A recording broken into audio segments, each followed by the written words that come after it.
کہ صفحے بنا لیں، بعد میں زیارت کرائی جائے گی۔ ان کی زیارت کرنا بھی باعث برکت ہے، کیونکہ حافظ قرآن ہو اور بعمل ہو، قاری قرآن ہو، بعمل ہو، پھر اس کا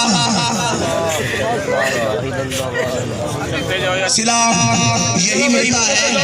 اور حدیث پاک میں آتا ہے، کریم آقا صلی اللہ تعالیٰ علیہ وسلم نے فرمایا کہ رب ذوالجلال جس سے محبت کرتا ہے، پھر حضرت سیدنا جبریل علیہ السلام سے فرماتا ہے جبریل فلاں بندے سے میں پیار کرتا ہوں، تو بھی پیار کر۔ پھر اللہ فرماتا ہے کہ جبریل اب آسمان پہ چلا جا،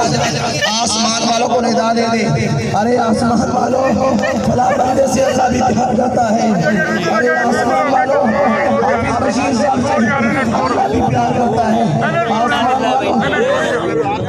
اگر جوڑ کے بندے کھرو جاندے نے یار کھرو منا دینا یار ہے تو زیارت کرنی اگر جوڑ کے کھرو مندے نے کھرو کے ٹوٹتے نے ہولی ہولی۔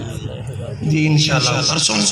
شمار والے دن الا اللہ محمد رسول اللہ۔ دوستو بھائیو، جس کے زبان پہ کلمہ جاری ہو جائے تو ایمان سے میں کہہ سکتا